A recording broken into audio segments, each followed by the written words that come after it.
This horse has been splashing in the water for 20 minutes. I finally came outside to film him for a moment. I don't understand, but it looks like he's just playing in the mud puddle.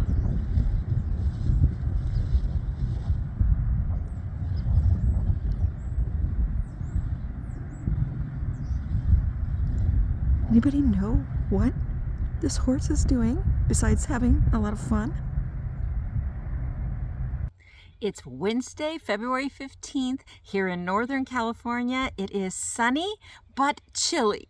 So last night was actually the coldest night we've had all year. Well, all winter. From November till now, we have not had a night go down as low as it did last night. For a few hours, it was 28 degrees Fahrenheit. Now, I don't have anything planted out here that would suffer from a few nights at that temperature. Even my citrus, they're good down to 25, 26 degrees. But I do have a few young tropical plants. Fortunately, this year I was determined to protect them. And because, a few years ago I tried growing some tropical plants, didn't protect them in the winter and lost them. So these are just young things. I took them in and they've been living in my bedroom since early November, I think. And they're sitting, 5 or 6 of them, next to my big window, and they're doing great. And I will transition them out, but not for another month or two. But everything out here is doing great, and I thought I'd share with you some signs of spring, because it's about this time of the year, mid-February, when I'm ready. I don't know about you, but I'm ready to get out and be in nature, be in the garden, start seeing flowers, and start, enjoying my little oasis I've created here. And so I've been doing that as much as possible, but our weather has just been off and on. We'll have several weeks of cold, wet weather with lots of rain, which is nice because some winters we don't get any rain. So I'm glad we're filling up those water tables, but it's also nice to have a break now and then. And we've had a nice week and a half of dry weather with sunshine. Today's the last day though. That cold that came in last night, it's bringing with it more moisture, and it's supposed to not only start raining tomorrow, but we have been predicted to perhaps get some snow. I think I can count on, I was going to say one hand, but let's make it one finger, the amount of times we've had snow in this location since I moved here back in 2013. It just doesn't snow here. But it might, apparently, late tonight or early tomorrow, so we shall see. If it does, I will share it with you. But it is important throughout the winter, when the skies often are gray and gloomy, to at least take in nature in some form or other. Fresh air, the brightness, even if it's not yellow and sunny, and the smells and the sounds of nature. It's all good for us. Our mental health really benefits. And if there are some sunny days, even if they're cold, you bundle up and you get outside for a little while. I have to go outside, even though the cold really bothers me because I have bad arthritis. The cold really makes my joints swell and stiffen, and everything just aches. Yeah, especially my bones that I've broken in the past, they really ache with the cold weather. But animals don't care about that. They want to be fed. They want their water. So the ducks and chickens have to take care of them twice a day outside. And of course, my border collie Rhubarb loves to play and run outside no matter what the weather's like. Well, heavy downpour, she shakes her head at that. No, she'd rather play in the house if it's pouring really hard. But otherwise, she wants to go outside. And so I try my best to get out no matter what the weather's like every afternoon and take her on a good long walk. And I know she benefits from that, but so do I. Lately, I try to spend at least 20 or 30 minutes every day out in the garden or the orchard and just do, one little job at a time. Not enough to where I'm freezing and, overly exhausted, but enough to see progress week after week.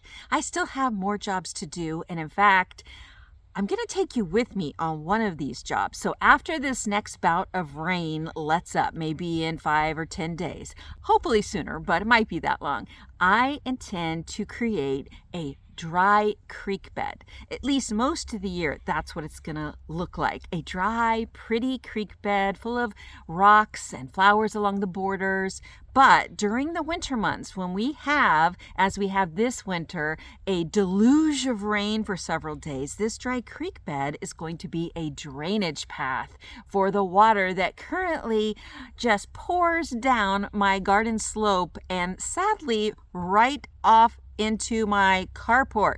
It takes a sudden veer to the left. Well, that's going to change. I'm going to steer that drainage path, that dry creek bed, to the right, and so the water will flow into a different portion of the lower garden. But since I am older, since I do struggle with arthritis and with several other issues with my bones and muscles, I need to think wisely about this so I can save myself a lot of stress on my body as well as on my mind and as well save some time. And so the best way to go about a project like that, or one other project I have that deals with water coming up, and that is putting in a little bird pond.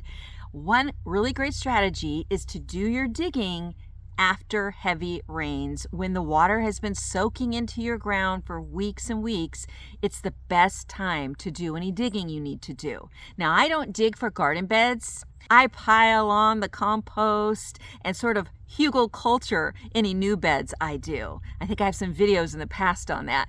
But when you're trying to dig a little pond or a creek bed, well, then you do have to get that shovel out, and there's no way I could dig in our ground the way it is most of the year. But it's been raining off and on for a couple months, so I think after this next little bout, it's going to be the perfect time to make these things a reality. And I think they're going to look so pretty, attract a lot of birds, a perfect sort of backdrop for more flowers, and they will be useful, especially that drainage ditch that I will call a creek bed. So I'll be sure to take you with me when I get around to that. But for now, how about I show you some of the pretty colorful signs of spring that I've been seeing the last few days that are letting me know winter's almost over. And maybe we'll take a little walk with Rhubarb too. Definite signs of spring showing up even in early February. Look at the purple sprouting broccoli. It tastes so good. I planted it in the fall and now it's sprouting all over the place and so beautiful. Also, the greens from this are wonderful.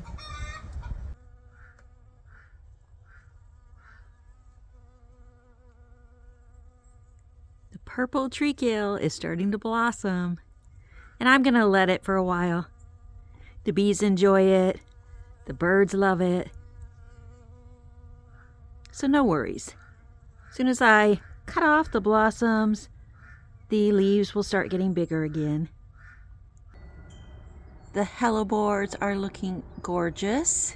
They don't mind the cold weather at all. In fact, that's when they do their best. My only issue with hellebores is you can't really see them because they bend down like they do. They're really so beautiful. I just need to find a way, plant them up high somehow so that I can look up at them. These deep purple blossoms are so delicate and pretty, and yet they're hardy. They come back year after year. I need to plant more of these. Beautiful African daisy here. The lettuce is still lush and delicious right now, and it will be for a couple more months before the heat kicks in. Oregano just spreading everywhere. A perennial artichoke plant popping up here with some little pups coming up there underneath. Probably dig them out and transplant them somewhere else. And just one of my many patches of Egyptian walking onions. I have green onions, more than I could possibly ever use year-round, and it is wonderful. Take a look at this lovely erysimum. Another name for erysimum is wallflower, and I have this in a deep purple and in an autumn blend of colors, and in this gorgeous spring variety. I love all these colors, don't you? And it does well throughout the winter, into spring, and through most of the summer it keeps blooming too. So I'm very pleased with Erysimum, and I want to start propagating it and growing it all over the place. More blossoms on these purple treacle. And just one little area of my rampantly spreading blue borage plants. Nectarine blossoms are almost always the first ones to spring into bloom. Deep, rich pink. They always make me happy.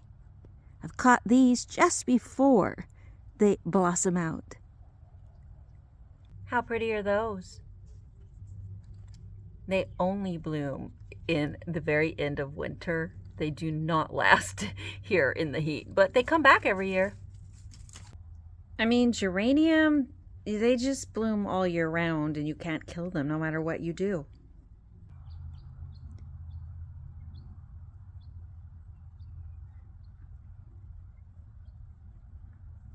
This looks so innocent, doesn't it? And pretty too. See that color on the new growth?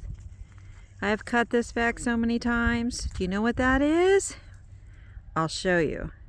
If I don't cut it back, it's gonna grow into these sycamores. See, there's a big stand of sycamores there. They're nice to look at. They're not nice when they're in your yard though. They suck all the water. What do you see? Oh, you see cows. Yeah.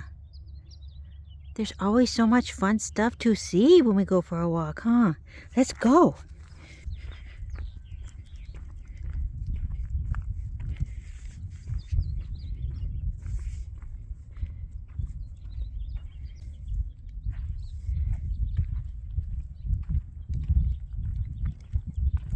What are you doing?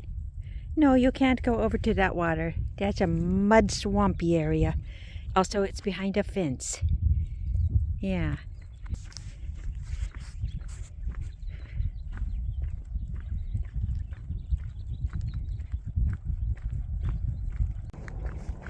Oh, she's taking me for a jog. Are we going for a jog? I am not dressed appropriately. Oh, we hear dogs barking, huh? Yeah, that's a palm tree. It's a short, fat palm tree. They sprout up everywhere, don't they? Don't they?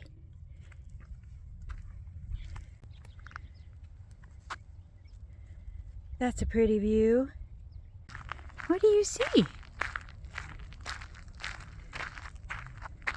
can't go down there. More sycamore trees. Aren't they beautiful? Did you meet a friend? Yeah. But we had to go home. Let's go. Let's go. Yeah, let's go.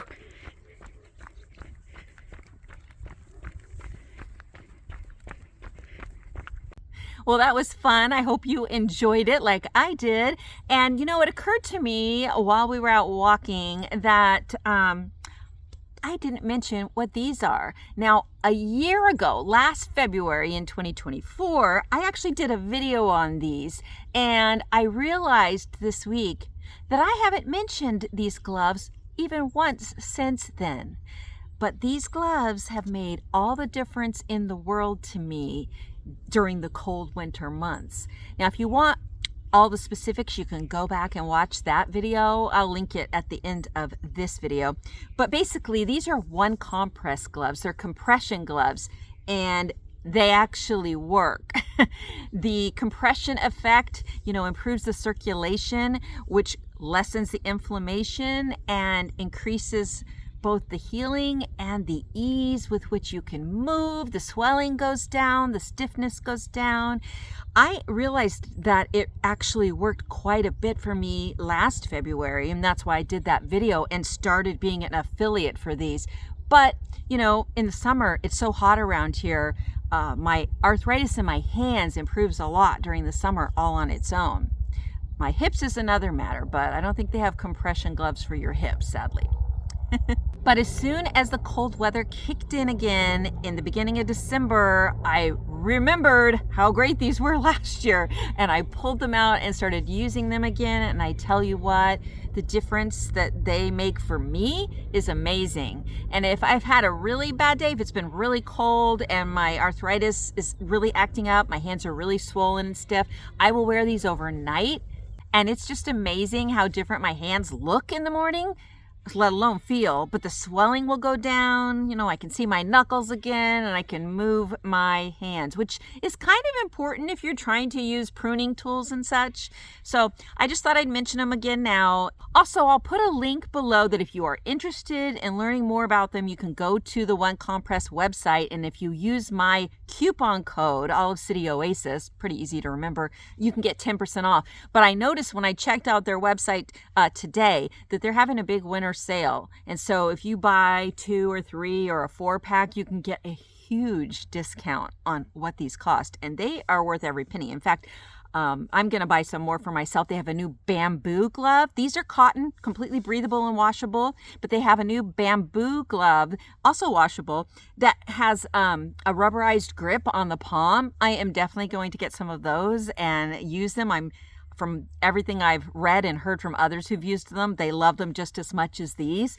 I should say this is not sponsored in any way, and I can't guarantee that these will work for you, but I really struggle with arthritis, and I very much struggle with cold weather with my arthritis, and these are really the first thing that has ever helped me, and so that's why I wanted to mention them again, just in case you or someone you know wants to try and see if they work for you too.